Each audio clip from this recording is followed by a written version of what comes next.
ঘটনাটা হয়েছে আমি কাজের থেকে আইছি, তারপর আমার বউরে জিজ্ঞাসি আমার ছেলেকে, তারপর থেকে খোঁজাখুঁজি এরপরে সবাই সিলাইতেছে একটা বাচ্চা জলটা দুধ আবে গেছে এবার চিলাচিলি করে একটা ছেলে লাস্টে করে 2 হাতে চলছে তুলে, তারপরে আমরা কান্দারে নিয়ে গেছি, তারপরে কই নিয়ে গেছে? বিএম লেগেছে। তারপর বিএম চেক করছে, চেক করে সাইডা অনেকক্ষণ ধরে রাখছে।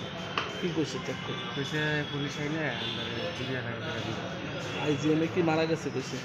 না জিএম চেক করছে মারা গেছে। কি নাম বাচ্চার? অঙ্কুশ বিশ্বাস, বয়স?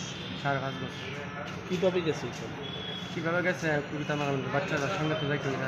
এই যে কইছেন জলে পুরে মারা গেছে, মানে জল কিসের জল বাইরে, কি পুকুর না অন্য কিছু? পুকুর। কি বাড়ির পাশেই নাকি? আমার বাড়ির সাইড পাশে।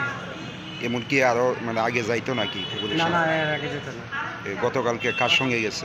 গতকাল কি এর সঙ্গে গেছে না, ওই আমার বউ কইতাছে খাওয়া দাওয়া করে শুইছে, শোয়ার পরে মোবাইল দিকা এখন আমার বউ চোখ দুগুলো গেছে গা, ওইটা বুধ বাইরে গেছে। তো প্রথমে কে দেখছে বিষয়টা? কি দেখছে না, চলে যে পড়ছে কে দেখছে? কেউই দেখছে না। পরে কে দেখছে? পরে ওই তুলতে গিয়া সবাই দেখছে। আপনার ছেলে মেয়ে কজন? একজন ছেলে। ছেলের নাম কি? অঙ্কুশ দাস। বয়স কত? 5.5 বছর। বাড়ি? বাড়ি হতাম। আপনি কি করেন? আমি লেবার কাজ করি। এই যে পুকুরটা, এটা কি এলাকারই পুকুর না কারো বাড়ির পুকুর? এলাকার পুকুর। আইজিএম আনার পর যখন ডাক্তারে কইছে যে মৃত, তখন আপনি তার কি সহযোগিতা পাইছেন? কোনো সহযোগিতা করছে না, তা আমরা তারা যারা গাড়ি দাবি গেছে গাড়িও না করছে দিয়ে তো আমরা এই লাশ দেওয়া যায় না, লাশ নেওয়া দিই না।